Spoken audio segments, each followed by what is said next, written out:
আমাদের camp Ajman, এই Ajman থেকে আমরা আমাদের সাইড করে রাসেল কিমা, এই আজমান থেকে রাসেল কিমা যাইতে আমাদের সময় লাগে 1 থেকে 1.5 ঘন্টা।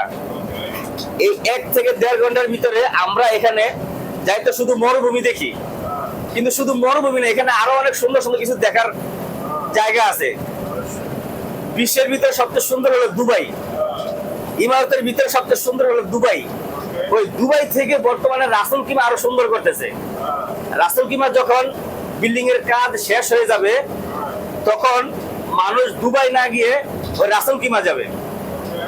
এখন আমরা এই 1 ঘন্টা যাওয়ার পথে যত সুন্দর সুন্দর দৃশ্যগুলো দেখি, সবগুলো ক্যামেরা বন্দি করছি। আপনারা ভিডিওটা দেখতে থাকেন। এই আজমান থেকে রাসেল কিমা পর্যন্ত কত সুন্দর সুন্দর জায়গা আছে। এমনও জায়গা আছে শুধু পানি আর পানি, আবার কিছু জায়গা আছে মরুভূমিতে পানি, আবার কিছু জায়গা আছে শুধু মরুভূমি আছে পানি নাই, আবার কিছু জায়গা আছে মরুভূমি, বালুর পাহাড় আর পানি। অনেক সুন্দর জায়গা। তো যারা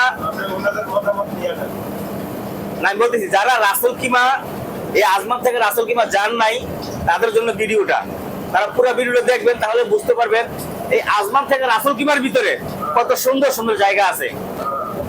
আসসালামু আলাইকুম, ভালো থাকবেন।